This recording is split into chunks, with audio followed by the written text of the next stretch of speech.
วันนี้ทำมาแก้ข้อที่9เนาะข้อที่9ถ้าต้องการปรุงแต่งถ้าละลายกะหรี่อดด้ว2โมลต่อลิตรจำนวน250ซัมติเมตรก้อนจะต้องใส่กะหรี่อดด้วจักรกรัมและหาคิดรายเป็นจำนวนโมลคำถามตัวนี้เราค่ากับข้อที่7ทำอีกทางเขียนซีเนียลหกนะถ้าต้องการปรุงแต่งถ้าละลายกะหรี่อดด้ว2โมลแสดงว่าความเป็นกลุ่มที่เราอยากได้2โมลปริมาตร250ซัมติเมตรก้อนเราจะต้องใส่กะหรี่อดด้วจักรกรัมแสดงว่าต้องหามวลสารเป็นกรัมเป็นน้อยของกะหรี่อดด้วเนาะเท่าไหร่เนาะแต่ว่าให้คิดอะไรเป็นจำนวนโมลเนาะเดี๋ยวนี้เขาสามารถซอกหาจำนวนโมลของกะหรี่อดด้วก่อนเท่าไหร่ใช้สูตร n เท่ากับc v ส่วนหารพันเท่ากับแทนเลย c แมน2คูณหาร b แมน250ส่วนหารพัน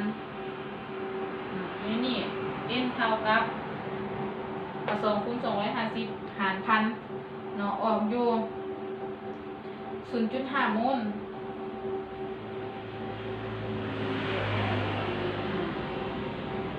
เมื่อเขาได้จำนวนโมลแล้ววันนี้เขาไปซอกหามวลสารเนาะ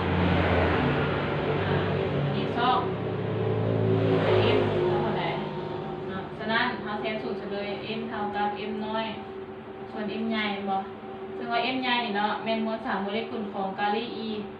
อดด้วเป็นบ่กะหรี่มีมวลสารเท่ากับ39บวกให้ e อดมีมวลสาร127เนาะฉะนั้นกะหรี่อดรวมมีมวลสารรวมแม่น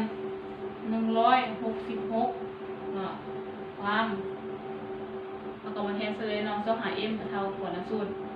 กับ n คูณให้ m ใหญ่บ่เท่ากับ n ทำไรออกแม่น 0.5 คูณให้ m ใหญ่เป็น166บ่ฉะนั้น m น้อยจึงเท่ากับ 0.5 คูณให้166เนาะออกอยู่83กรัมแสดงว่าเราต้องใส่กะหรี่อดด้ว